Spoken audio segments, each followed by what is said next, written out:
APBD kita 2025 ini di angka 28 triliun. 28 triliun. Menurun drastis dari tahun 2024. Ada nggak sih alasan lain kenapa PR-nya Jawa Timur harus benar-benar segera mencari sumber PAD lain begitu Pak? Tapi ya tadi kita menilai angka untuk PAD-nya masih sangat minim. Bank Jatim itu tahun 2024 kemarin itu bisa setor sekitar 420 miliar.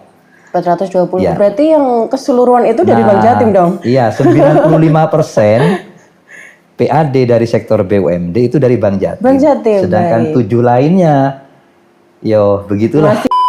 Kalau Bapak melihat sendiri dari antusiasme masyarakat membayar pajak itu bagaimana Pak untuk Jawa Timur? Apakah tergolong masyarakat yang kurang sadar atau sadar banget gitu?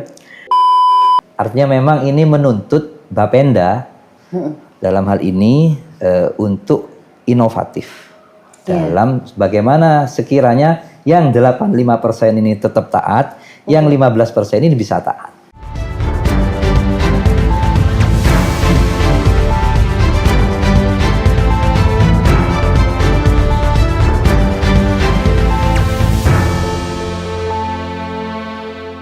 Assalamualaikum warahmatullahi wabarakatuh. Balik lagi di ABTV Podcast, bukan sekedar bicara, lebih dekat, lebih paham. Dan pemirsa, hari ini kita mau ngobrolin soal PAD. PAD ini kan pendapatan asli daerah. Ini salah satu penyokong untuk provinsi pembangunan di sebuah provinsi, terutama di Jawa Timur tentunya. Namun pada tahun 2025 ini ada tantangan ekonomi yang semakin kompleks. Misalnya seperti ini. Kebutuhan pembiayaan pembangunan yang semakin meningkat, kemudian juga ketergantungan pada transfer pusat yang semakin tinggi, kemudian juga ada serta potensi kebocoran pendapatan daerah. Dan tentu ini menjadi PR bagi DPRD Jawa Timur, tentunya di Komisi C bersama dengan Bapenda, Badan Pendapatan Daerah, untuk menggali sumber-sumber PAD yang tentunya lebih inovatif, kemudian juga berkelanjutan dan pro rakyat begitu ya. Baik, kali ini karena kita mau ngobrolin soal sumber-sumber PAD yang baru di Jawa Timur gitu ya. Ini kita mau ngobrol bersama dengan anggota DPRD Jawa Timur Komisi C yang dari Dapil 3 menaungi Probolinggo dan juga Pasuruan. Siapa beliau ya? Ini mari kita sapa Bapak Haji Muhammad Mahrus. Bagaimana kabarnya Bapak? Alhamdulillah sehat. Sehat ya, Alhamdulillah meskipun dengan padatnya. Apa kegiatan hari ini? Tetap semangat. Tetap semangat. Baik, Bapak. Ini kan pertemuan pertama kita, nggih. Baru pertama kali ketemu. Saya Eva Danika, Pak. Bisa dipanggil Eva. Saya itu juga pengen mengetahui kegiatannya Bapak selain sebagai legislatif, Pak. Itu apa aja, Pak, kegiatannya sehari-hari? Ya, sehari-hari ngajar, Mbak. Ngajar? Oh, seorang guru. Seorang guru juga. Sedang merintis pesantren juga. Merintis pesantren. Ya, kalau di organisasi kita juga aktif di PCNU Kota Keraksaan. Kota Keraksaan, sebagai Ketua Aswaja NU Center. Masya Allah. Ya, kira-kira itu juga. Kita ini orang desa juga ke sawah juga. Ke sawah juga. Wah, ini yang mungkin nggak orang masyarakat tahu ya Pak ya. Ternyata DPRD anggota legislatif juga nyawah gitu. Walaupun jarang-jarang. Walaupun jarang-jarang. Berarti seperti kayak apa ya? Selingan begitu ya Pak ya? Ya, karena memang aslinya orang desa. Sebelumnya juga kita aktivitasnya di sawah, di kebun, ngajar, ya ditakdir jadi anggota dewan. Aktivitas yang lama kita lanjutkan. Tetap dilanjutkan sembari menjadi wakil rakyat begitu ya Pak ya. Pak, ini kan kalau Komisi C itu kan menaungi keuangan ya Pak ya, terkait dengan investasi, APBD, terus PAD yang mau kita bahas hari ini. Bapak itu sebelum bergabung menjadi anggota legislatif ada basic di situ nggak sih Pak? Maksudnya kayak basic pendidikannya atau bagaimana gitu? Atau malah jauh banget nih? Terus terang nggak ada sama sekali. Nggak ada sama sekali ya Pak ya? Namun ketika ini sebagai tugas dan kita ingin bagaimana amanah yang kita kejar betul dengan susah payah ini betul-betul bisa bermanfaat. Ini menuntut kami untuk belajar. Tadi disampaikan Komisi C memang fokusnya kepada bagaimana meningkatkan pendapatan asli daerah. Ya, kita bersentuhan langsung dengan APBD, ya mau nggak mau harus belajar betul. Dan alhamdulillah ya kita bisalah ikut dan bisa juga memberikan sedikit warna di dalam pembahasan-pembahasan di APBD itu. Oke, baik. Kenapa sih Pak akhirnya Bapak itu kan tadi basicnya itu seorang guru begitu ya, kemudian memutuskan untuk menjadi anggota legislatif. Ini motivasinya dari keluarga kah atau dari masyarakat kah atau bagaimana Pak? Karena kita melihat memang politik ini suatu jalur perjuangan yang efektif untuk misalnya kita yang aktif di pendidikan, bagaimana politik ini bisa menjadi penguat di dalam kita bergerak di bidang pendidikan. Bahwa kita ingin memastikan juga ada keberpihakan anggaran, khususnya dari Pemprov terhadap dunia pendidikan, khususnya lagi dunia pendidikan agama yang memang sehari-hari kita jalani. Ini yang mendorong kami dan teman-teman yang mendukung kami waktu itu untuk kita berusaha keras untuk meraih jabatan di politik ini. Ya, di antara tujuannya itu bahwa kita tahu betul betapa banyak madrasah-madrasah, TPQ-TPQ di pegunungan, di pedalaman yang tidak tersentuh. Baik. Nah, kita hadir ingin memperjuangkan itu secara spesifik karena memang basic kami di situ. Oke, memang masih banyak ya Pak kalau di daerahnya Bapak itu untuk pendidikan yang maksudnya Islami itu masih belum tersentuh, itu masih banyak ya Pak? Sangat banyak sekali. Sangat banyak. Bagaimana kemudian madrasah-madrasah ini dengan kemandiriannya, dengan keterbatasannya mereka bisa melangsungkan pendidikan misalnya. Walaupun kadang nggak punya kelas, nggak punya MCK. Nah ini yang kita hadapi, yang kita temui, dan ini menjadi semangat kami kemarin pada waktu berjuang untuk menjadi seorang legislator, dan alhamdulillah mendapat dukungan luas dari komunitas ini.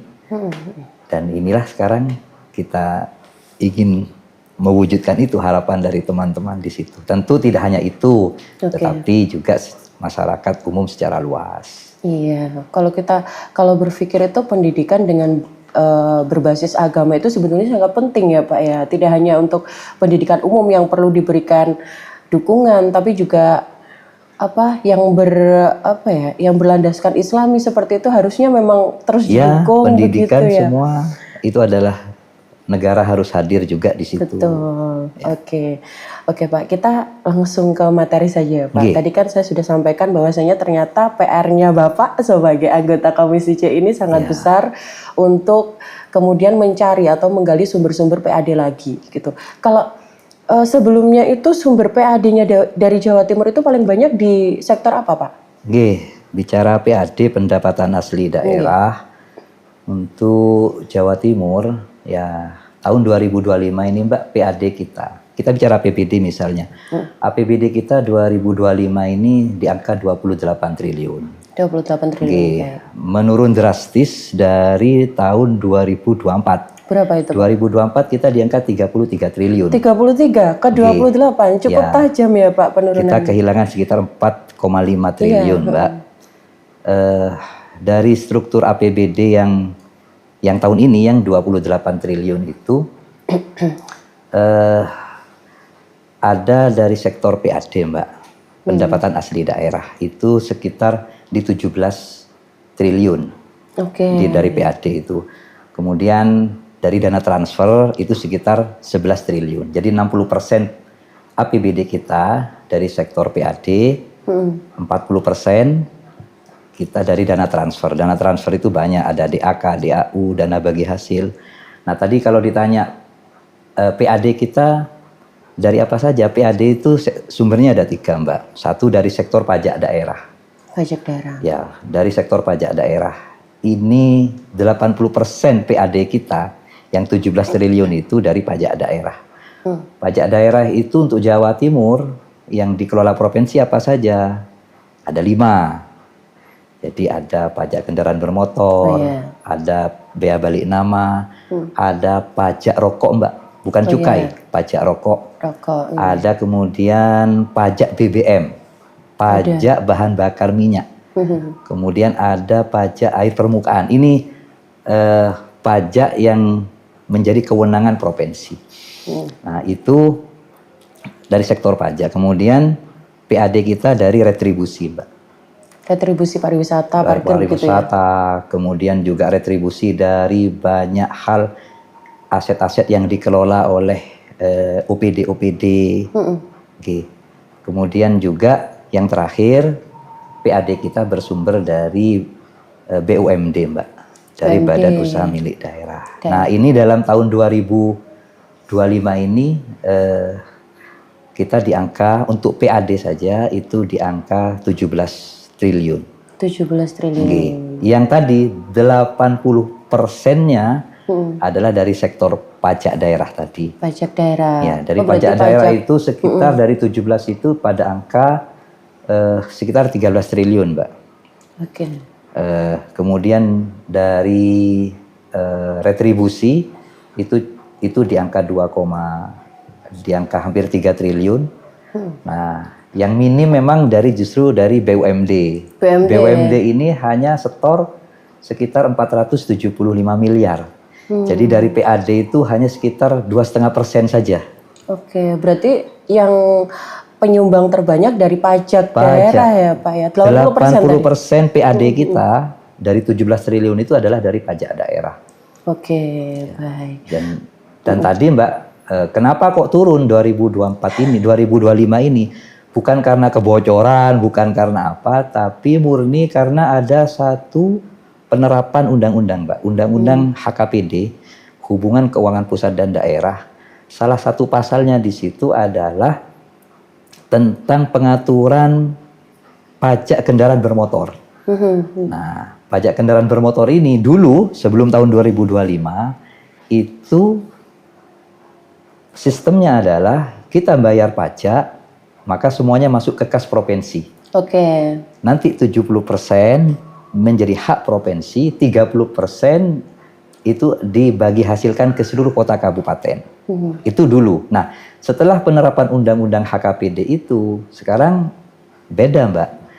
Provinsi hanya dapat 34%, kota kabupaten mendapat 66%. Berarti sangat diprioritaskan untuk masyarakat ya Pak ya? Ya, sehingga provinsi kita kehilangan dari pajak kendaraan bermotor ini kehilangan sekitar 4,5 triliun Mbak.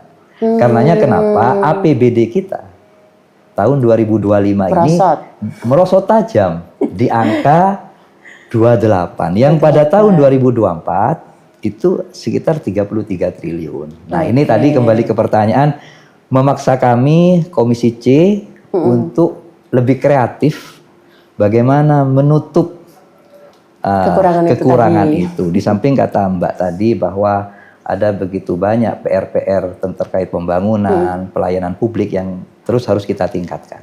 Oke, baik. Jadi pendapatan yang paling banyak itu dari pajak daerah 80% ya Pak ya. Oke, kenapa sih Pak? Tadi kan sudah saya sebutkan nih, kenapa kok akhirnya itu menjadi PR? Ada beberapa hal tadi ya terkait dengan memang kondisi ekonominya lagi tidak stabil seperti itu. Ada nggak sih alasan lain kenapa PR-nya Jawa Timur harus benar-benar segera mencari sumber PAD lain begitu Pak? Kalau kita bicara PAD kita ya dari 3 sektor itu sudah Mbak. Ketika bicara pajak, maka pajak itu tentu kita ngikuti regulasi dari pusat. Justru yang sedang kita godok betul, yang potensial adalah dari retribusi Mbak. Jadi kalau retribusi baik dari pemanfaatan aset maupun dari perizinan-perizinan, yang ini yang masih sangat mungkin untuk kita maksimalkan. Nah, juga kita sekarang lagi konsen betul dari sektor BUMD Mbak. BUMD yang karena memang kontribusinya masih minim ya Pak masih ya. sangat minim. Tadi hanya sekitar 2,5% dari PAD kita. Di angka dari 17 triliun itu di angka hanya 470 miliar. 470 Ya, miliar. kita punya 8 BUMD, tapi ya tadi kita menilai angka untuk PAD-nya masih sangat minim. Dan ini yang terus kita sedang genjot ini, bagaimana BUMD kita ini bisa sehat, bagaimana bisa menjadi penopang ekonomi masyarakat dan bisa memberikan dividen PAD yang signifikan kepada Jawa Timur. Oke, baik. Pak, kalau misalnya dari dapilnya Bapak itu kan Probolinggo ya Pak ya. Probolinggo itu kan termasuk pariwisata yang disorot sama nasional, itu kayak Gunung Bromo seperti itu. Itu penyumbang PAD yang lumayan nggak sih Pak dari sektor pariwisata? Kalau untuk PAD ya nggak signifikan, nggak signifikan justru banyak. Ya. Kita pariwisata itu lebih kepada menggerakkan perekonomian, Mbak. Jadi misalnya kita menggarap sebuah objek wisata, kita butuh infrastruktur, butuh modal besar di situ. Kalau saya dari segi PAD itu kecil, Mbak. Kecil. Tapi yang kita harapkan kalau kita menggerakkan sektor wisata bahwa ada banyak sektor yang akan bergerak, yo perhotelan, yo travel, ya UMKM, ketika banyak wisatawan ke situ. Kalau setoran PAD-nya sendiri dari retribusi misalnya kecil, Mbak.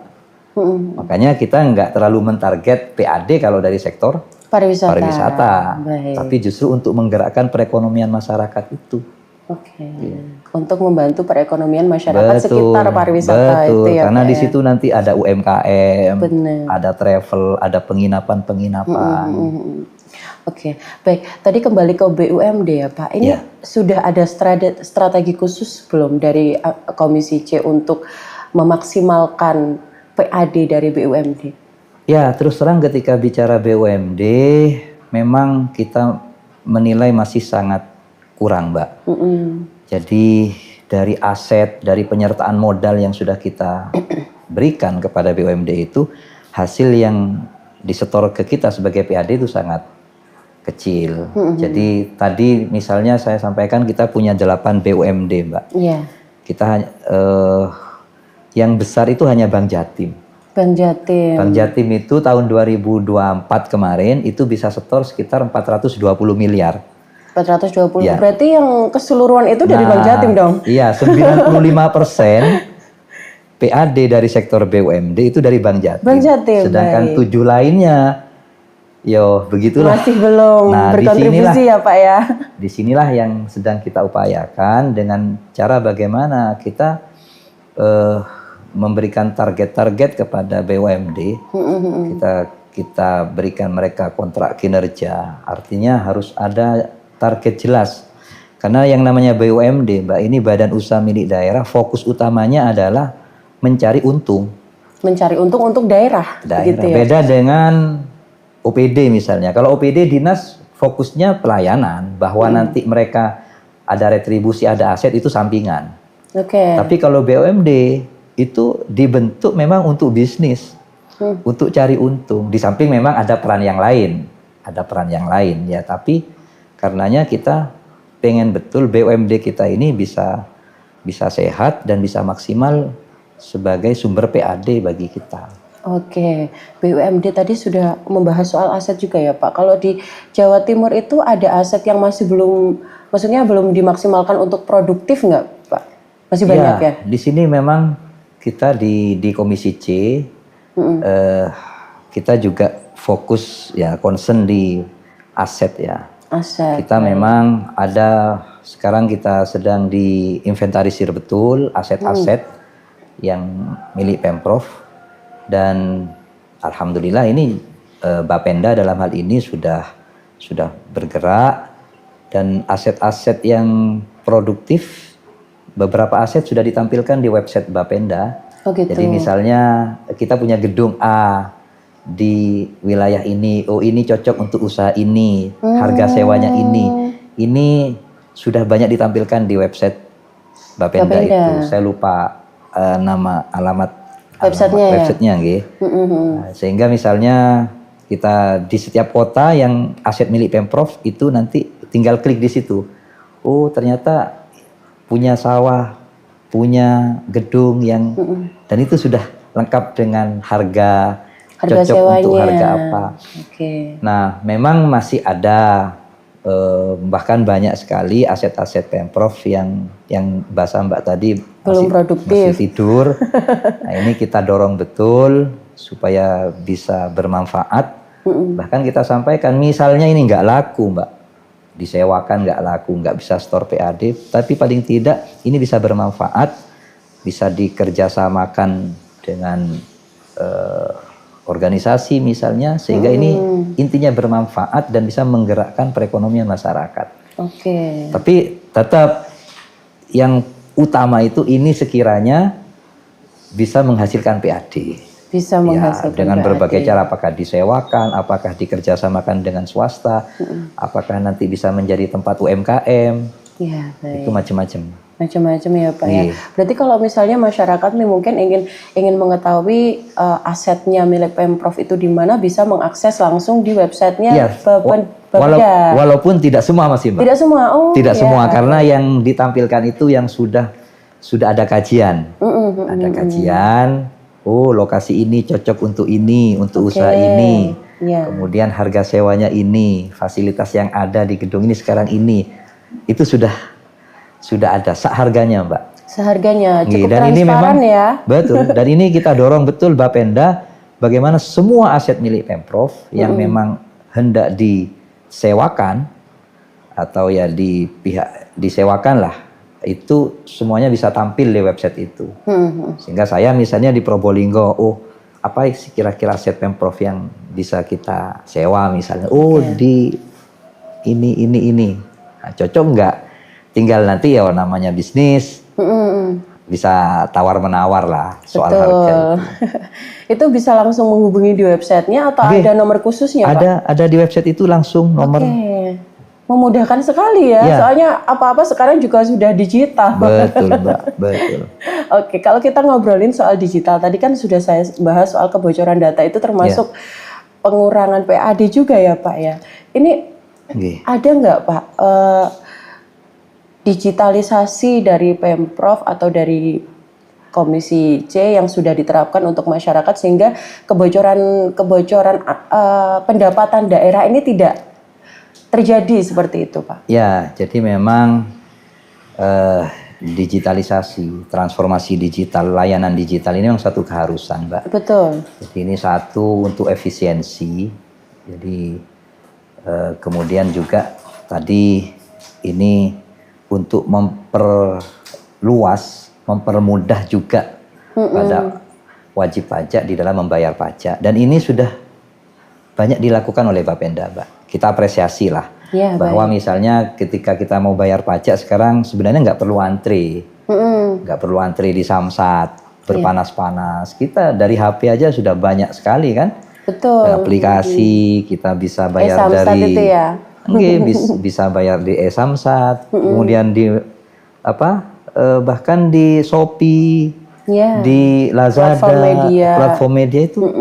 Nah, cuma memang kadang gini, kita tanya, ada masih antrian panjang di Samsat itu.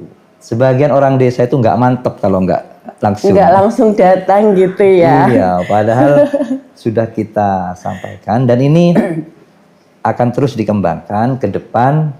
Bagaimana layanan pajak ini semua berbasis digital, karena tadi betul kita dengan layanan digital itu lebih akuntabel Mbak, lebih mencegah praktek-praktek misalnya ya penyalahgunaan, kemudian dan tadi itu lebih efisien bagi kita penyelenggara, juga bagi masyarakat, nggak perlu datang jauh-jauh, nggak perlu antri.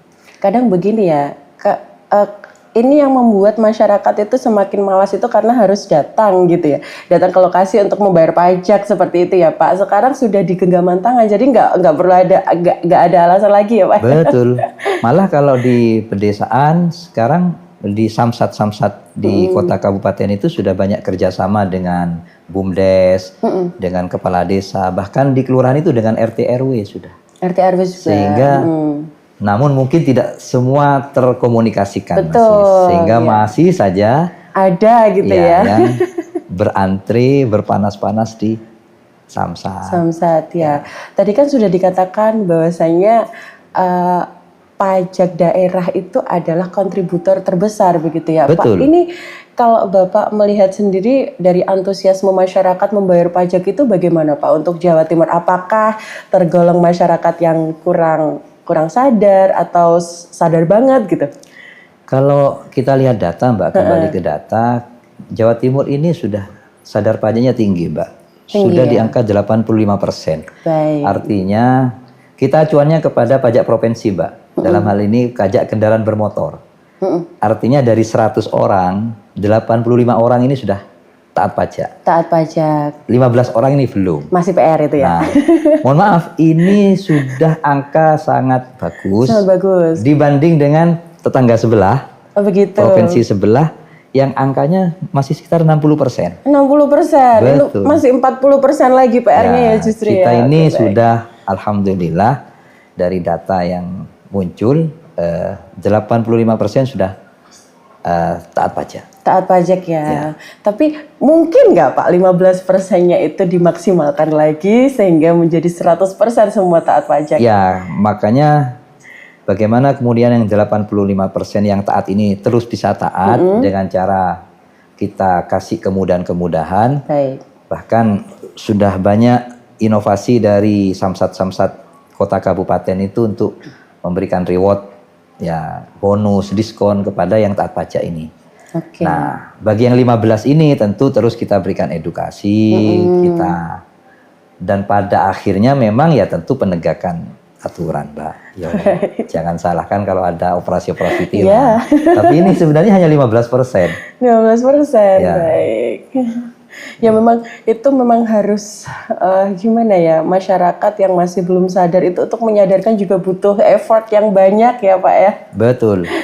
Makanya Samsat di setiap daerah itu punya inovasi masing-masing, Mbak. Juga mereka sudah membaca kearifan lokal. Kadang misalnya ketika di daerah santri untuk kegiatan-kegiatan atau untuk sosialisasi pajak itu menyasar menggandeng tokoh-tokoh pesantren misalnya.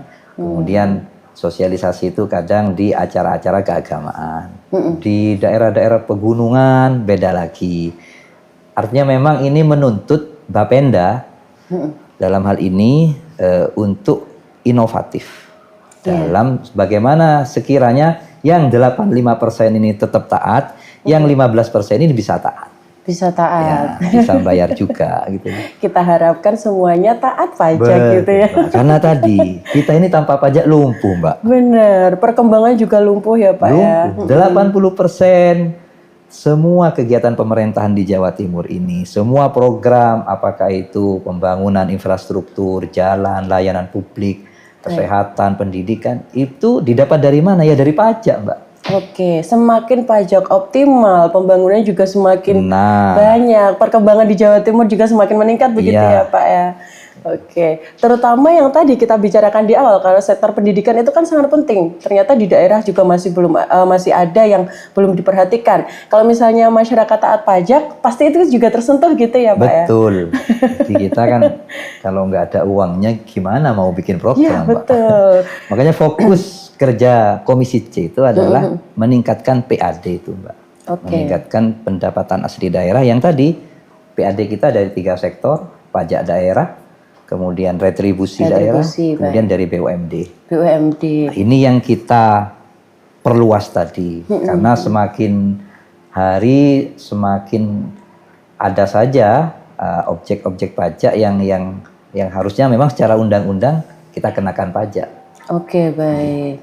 Oke, Pak, itu tadi kalau misalnya Pak, salah satu tantangan itu kan bagaimana kita menyadarkan orang untuk membayar pajak seperti itu ya Pak. Kalau untuk dari Bapenda itu untuk mencari sumber-sumber anggaran, sumber-sumber dana PAD itu ada nggak Pak tantangannya di Bapenda? Ya, tentu kita kembali kepada data juga Mbak. Kita konkret misalnya terkait pajak kendaraan bermotor. Per hari ini ini belum ada kesinkronan data.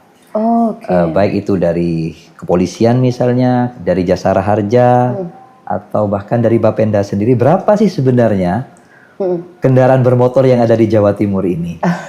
Ya, berapa sih sebenarnya?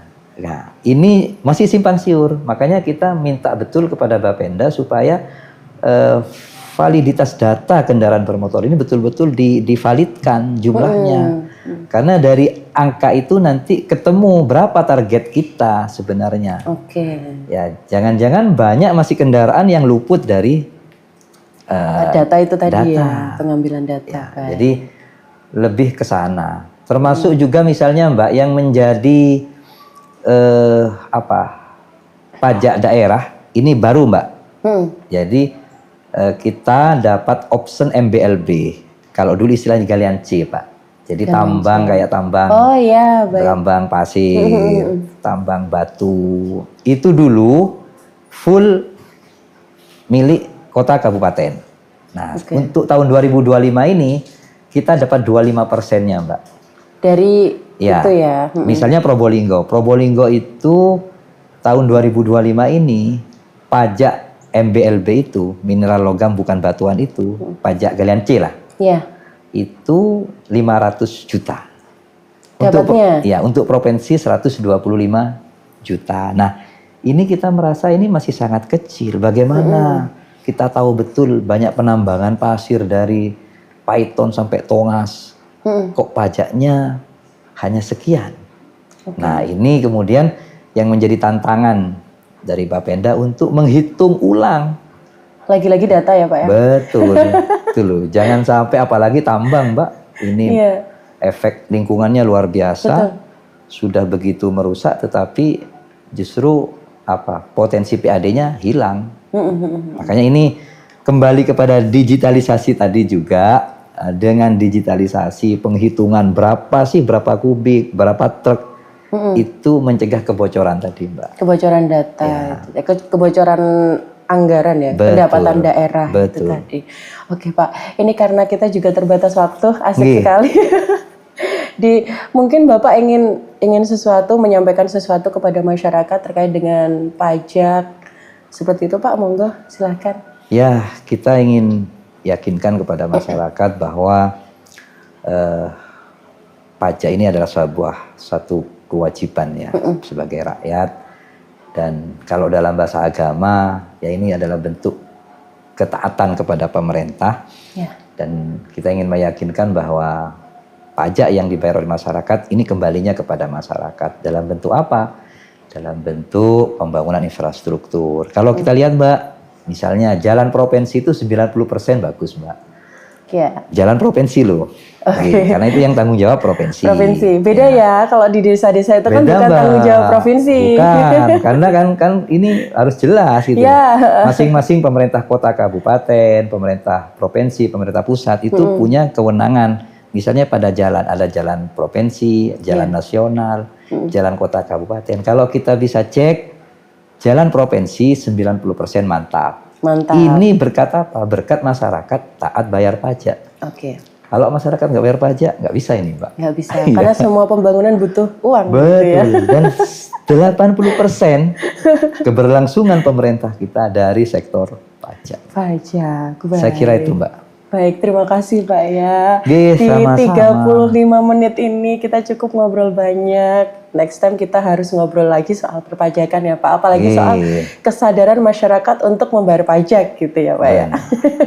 Baik, jadi pemirsa kalau kita membayar pajak dengan tertib tentu akan berpengaruh dengan fasilitas. Mungkin kita sering mengeluh jalan yang geronjal-geronjal begitu, kita akan segera bisa terperbaiki. Apalagi soal pendidikan di daerah-daerah terpencil itu juga akan terselamatkan berkat pajak yang Anda berikan seperti itu ya Pak. Baik, saya Eva Danika pamit undur diri. Wassalamualaikum warahmatullahi wabarakatuh. Waalaikumsalam warahmatullahi wabarakatuh.